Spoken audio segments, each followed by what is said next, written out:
पिछले वीडियो में मैंने आपको बताया था कि इंटरेस्ट ऑन कैपिटल को हम लोग कैसे प्लेस करते हैं P&L एप्रोप्रिएशन अकाउंट में। इंटरेस्ट ऑन कैपिटल के अलावा दो और एक्सपेंसेस हैं जो फर्म पार्टनर के ऊपर करती है, जो है सैलरी एंड कमीशन। सैलरी भी फर्म पार्टनर को देती है और कमीशन भी देती है। इनका भी ट्रीटमेंट उतना ही इंपॉर्टेंट है जितना आपका इंटरेस्ट ऑन कैपिटल का था। इन दोनों का ट्रीटमेंट बहुत इजी है। पार्टनर को हम लोग सैलरी देते हैं।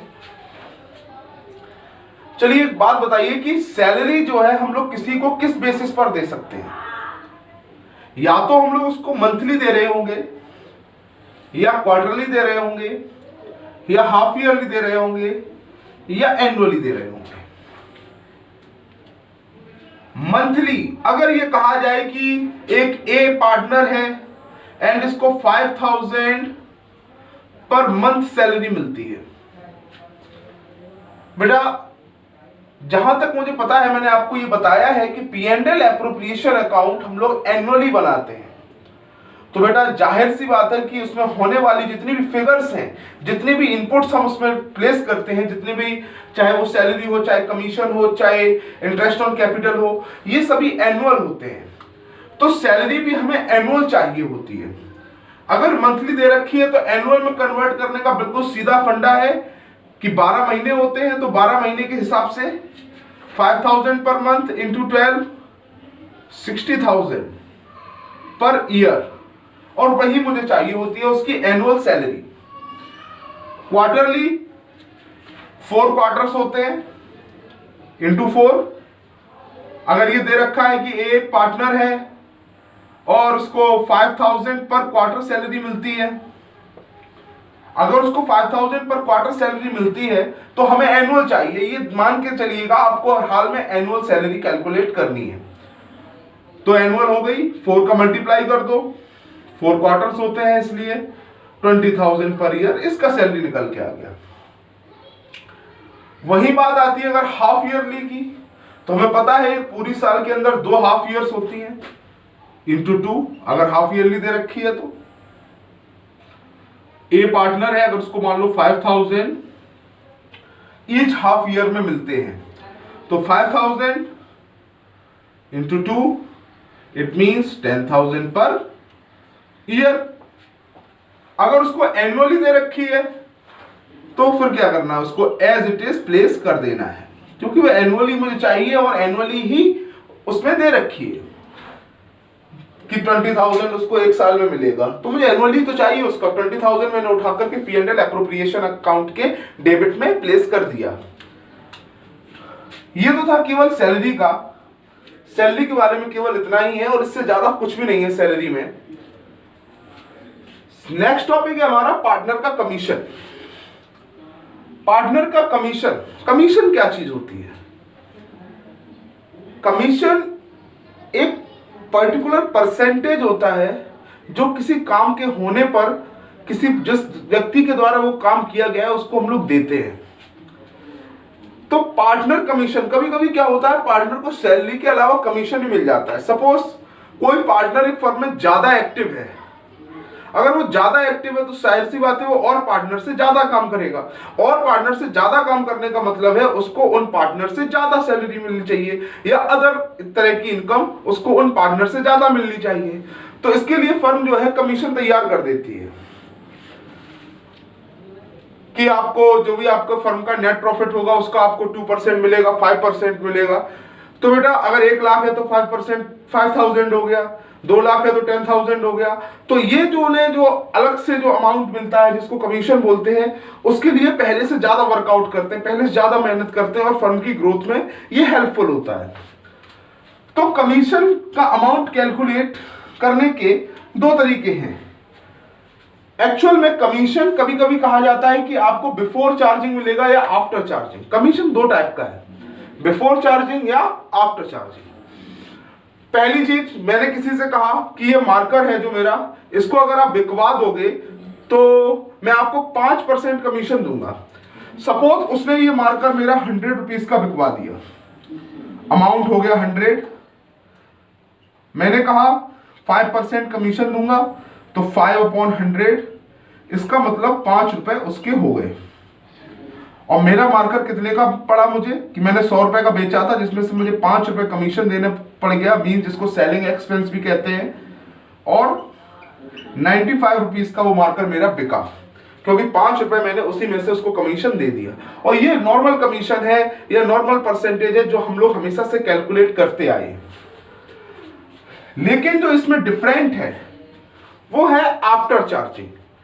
जब कमीशन आफ्टर चार्जिंग दे रखा हो, कभी कभी ऐसा होता है, मैंने उससे ये कह दिया, सपोज मैंने ये कहा, पहले ये कहा था कि मेरा मार्कर जितने का बिकवाओगे उसका 5% तुमको दूंगा, तो वो ज्यादा से ज्यादा बिकवाने में कोशिश करेगा। और दूसरा केस ये है, मैंने उससे ये कह दिया है कि अगर आप ये मेरा मार्कर मार्केट में बिकवाते हो तो ध्यान रखना मुझे इसके केवल 100 रुपीज चाहिए, इसके ऊपर जो भी बेनिफिट हो वो आपका। तो इसको और ज्यादा महंगा बेचना चाहेगा, क्यों? मुझे तो अपने केवल 100 रुपीज से मतलब है। ये कंडीशन होती है आफ्टर चार्जिंग की। लेकिन वो 100 से ऊपर कितने रुपए में बिकवा रहा है, वहां रुपए की बदले में जब परसेंटेज की बात आ जाए तो कैसे कैलकुलेट करेंगे देखिएगा। मान लो उसने 100 रुपीज का मार्कर मुझे 100 रुपीज दे दिए, और उसने मान लो इसको 125 में बेचा था, तो उसको 25 रुपीज का प्रॉफिट हुआ, है ना। अगर इसी चीज को परसेंटेज में दे रखी हो कि 100 से ऊपर तुम कितने बिकवा दोगे तो आपको इतना परसेंट मिलेगा, तो ऐसे केस में क्या होगा, हम लोग फॉर्मूला यूज करते हैं amount into rate upon 100 plus rate. Suppose मैंने उससे कह दिया कि ये मार्कर 110 रुपए का अगर तुम बेचते हो तो मैं आपको 10% कमीशन दूंगा आफ्टर चार्जिंग। आफ्टर चार्जिंग के हिसाब से अगर रेट 10% है तो 10/100 प्लस रेट अगेन, तो रेट जो आपने ऊपर 10% का यहां मल्टीप्लाई किया था वही 10% नीचे वाले 100 में आप प्लस कर दोगे, तो ये आ गया 110 इंटू 10/110, 110 कैंसिल, 10 रुपीज का उसका कमीशन हो गया। और मुझे भी उसने 110 में से 10 रुपीज कमीशन निकाल करके मेरे 100 रुपीज मुझको दे दिए। तो बेसिकली बेटा इसमें केवल हम लोग फॉर्मूला का केवल चेंज है। अगर बिफोर चार्जिंग दे रखा है तो फॉर्मूला लगता है आपका अमाउंट इंटू रेट अपॉन 100, अगर आफ्टर चार्जिंग दे रखा है तो फॉर्मूला लगता है amount into rate upon 100 plus rate. जिस रेट का हम मल्टीप्लाई करते हैं वही हम 100 के साथ ऐड कर देते हैं, इसके अलावा इसमें कोई और चीज नहीं है। चलो इसी से रिलेटेड एक क्वेश्चन भी देखते हैं अभी हम लोग। चलिए देखते हैं, क्वेश्चन आपको स्क्रीन पर शो हो रहा होगा। A and B are the partners sharing profit in the ratio of 1:1। A and B दो पार्टनर्स हैं फर्म में जो प्रॉफिट को शेयर कर रहे हैं 1:1 में। Firm earned a net profit during the year 50,000, और मुझे पता है कि नेट प्रॉफिट को हम लोग P&L एप्रोप्रिएशन अकाउंट में कहाँ रखते हैं। अगर P&L एप्रोप्रिएशन अकाउंट का फॉर्मेट आपको याद नहीं है तो आप मेरी पहली वीडियो देख सकते हैं। By net profit, net profit firm को हुआ है 50,000 रुपीज का। देखते रहिए, क्वेश्चन में आपको स्क्रीन पर शो हो रहा है उस question. Contribution of capital A और बी का जो कैपिटल कंट्रीब्यूशन है इज रुपीज 1,80,000। ए और बी ने जो कैपिटल कंट्रीब्यूट किया है, ए का आप देख सकते हैं स्क्रीन पर 1 लाख, बी का 80,000। As per the provisions of partnership deed, they were allowed 5% interest on capital. इनको 5% इंटरेस्ट ऑन कैपिटल मिलेगा। तो हम लोग इसका इंटरेस्ट ऑन कैपिटल को कैलकुलेट करते हैं। देखिए इंटरेस्ट ऑन कैपिटल की कैलकुलेशन, ए को उसके कैपिटल का, ए का कैपिटल 1 लाख रुपीज है, 1 लाख रुपीज का 5%, it means 5,000 rupees. And B की कैपिटल 80,000 है एंड 80,000 का 5% 4,000 रुपीज। तो इसको हम लोग P&L एप्रोप्रिएशन अकाउंट में लिख देंगे टू इंटरेस्ट ऑन कैपिटल। अगर इंटरेस्ट ऑन कैपिटल को लेकर के कोई डाउट है तो आप मेरी सेकंड वीडियो देख सकते हैं और दोनों का ही लिंक आपको डिस्क्रिप्शन में मिल जाएगा। A 5,000, B 4,000, टोटल 9,000 उनका इंटरेस्ट ऑन कैपिटल आगे क्वेश्चन में कहा गया है ए विल गेट ₹5,000 एज सैलरी। ये कंपलसरी नहीं होता कि सभी को सैलरी मिले, जैसा कि पार्टनरशिप की डीड में लिखा होगा वैसे हिसाब से हम लोग वर्कआउट करेंगे।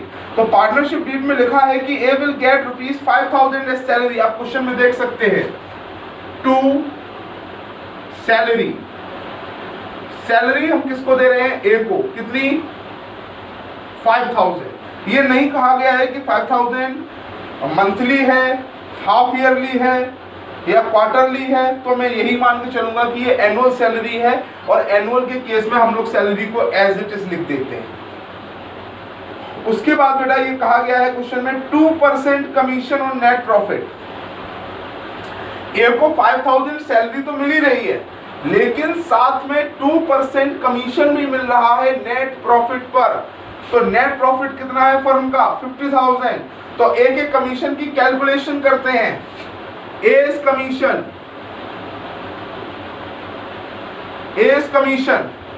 ए will get 2% commission on net profit after charging interest on capital and salary but before charging such commission. इस लाइन पे कंसंट्रेट करिए। After charging salary and interest on capital, interest on capital and salary देने के बाद, but before charging commission, before charging commission, commission charge करने से पहले। तो ये कौन सा केस हुआ? पहला केस जो मैंने आपको बताया था बिफोर चार्जिंग, जिसका फॉर्मूला था अमाउंट इनटू रेट अपॉन 100। तो बेटा देखते हैं कि A will get commission on net profit, net profit पर मिलेगा, but after charging interest on capital. Interest on capital कितना रहा है फर्म का? 9,000 माइनस सैलरी 5,000 और नेट प्रॉफिट की जगह पे यहां लिख देते हैं नेट प्रॉफिट था हमारा 50,000 माइनस 9,000 माइनस 5,000। ये हमारा प्रिंसिपल अमाउंट निकल आया जिस पर हम लोग कमीशन निकालेंगे। 50,000 माइनस 9,000 माइनस 5,000 36,000 और इस पर मुझे कमीशन निकालना है कितना? 36,000 पर एज कमीशन हो गया। 36,000 पर ये मैंने अमाउंट की कैलकुलेशन की थी, अब कमीशन की कैलकुलेशन है। Commission equals to 36,000 into rate. Rate क्या दे रखा है ए के कमीशन का? 2%, 2/100 720। कमीशन ऑफ ए आ गया है आपका 720। तो यहां लिखेंगे 2 कमीशन ए 700 एंड अंदर ही रखें तो ज्यादा अच्छा है क्योंकि अभी बी का भी निकलेगा 720। अब निकालते हैं बी कमीशन। स्पेस कम होने के कारण मैं यहां पर निकाल रहा हूं 20 कमीशन। बी के कमीशन के लिए क्वेश्चन में कहा गया है B will get 5% commission after charging interest on capital. B को भी कहा गया है 5% कमीशन मिलेगा। तो पहले इसके अमाउंट का कैलकुलेशन करना पड़ेगा। B will get 5% commission on net profit. Net profit कितना है आपका? 50,000। B will get 5% commission on net profit after charging interest on capital. इसमें से भी आप इंटरेस्ट ऑन कैपिटल माइनस कर दीजिए 9,000। उसके बाद कहा गया है एंड सैलरी, सैलरी माइनस कर दीजिए कितनी है? 5,000 एंड सच कमीशन। इस जैसे और भी अगर कमीशन दे रखे हैं वो भी माइनस कर दीजिए माइनस 720। तो बेटा इसमें से मैंने माइनस कर दिया बी के कमीशन के लिए 50,000 माइनस 9,000 माइनस 5,000 माइनस 720 और मेरे पास यहाँ पर बची है वैल्यू 35,280। 35,280 पर कमीशन निकलेगा बी का, 20 कमीशन। तो बेटा यहाँ पे 20 कमीशन निकालेंगे हम लोग। 20 कमीशन 35,280। लेकिन बेटा इस क्वेश्चन को एक बार फिर पढ़िए, इस लाइन को। इस लाइन में ये लिखा है B will get 5% commission after charging interest on capital, salary and such commissions. Means इस तरह के कमीशंस को चार्ज करने के बाद, मीन्स आफ्टर चार्जिंग, क्वेश्चन ने आपको हिंट दे दी है। After charging means commission charge होने के बाद, और आफ्टर चार्जिंग में फॉर्मूला क्या लगता है? Rate upon 100 plus rate, rate upon 100 plus rate. तो यहाँ पे बेटा रेट कितना था? B will get 5% commission on upon 100 plus rate. Rate क्या है? यही 5%। 35,280 मल्टीप्लाई बाई 5 अपॉन 105, 521। तो ये आपकी वैल्यू आ जाएगी 1680। कैलकुलेशन करिएगा, 1680 रुपए। तो ये कमीशन बी का है। कमीशन हेडिंग के अंदर ही बी का कॉलम बना करके हमें 1680 को प्लेस कर दिया। इन दोनों का टोटल 2400 आ गया। अब क्वेश्चन में कुछ नहीं दे रखा है। इसमें कहा गया था prepare P&L appropriation account and show the distribution of profit. तो बेटा डिस्ट्रीब्यूशन ऑफ प्रॉफिट अब कुछ तो है नहीं क्वेश्चन में। जिधर का टोटल मैक्सिमम हो ले लीजिए, 50,000 यही टोटल मैंने यहां ट्रांसफर कर दिया। इसमें से अबव ऑल आइटम्स को डिडक्ट करेंगे।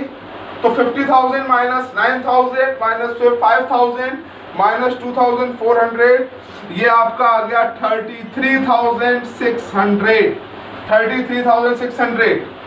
इस 33,600 को हम लोग रिपीट करेंगे, इस 33,600 को हम लोग ट्रांसफर करेंगे पार्टनर के कैपिटल अकाउंट में, to partners capital account.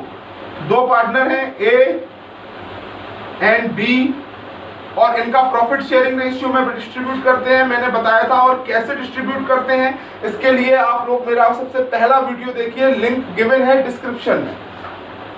Profit sharing ratio था ए और बी का 1:1। तो 33,600 को अगर हम लोग 1:1 में डिस्ट्रीब्यूट करते हैं तो ये आ जाता है 16,800 एंड 16,800। और यहाँ पर हुआ आपका गेम ओवर, क्वेश्चन खत्म। P&L एप्रोप्रिएशन अकाउंट, इसमें इससे ज्यादा कुछ भी नहीं कहा जा सकता। केवल एक टॉपिक बचा है इस टॉपिक का, इंटरेस्ट ऑन ड्राइंग। वो मैं अगले वीडियो में आपको शो करूंगा, इंटरेस्ट ऑन ड्राइंग, क्योंकि वो कोई छोटा टॉपिक नहीं है बेटा, बहुत बड़ा टॉपिक है। ओके बेटा, थैंक यू।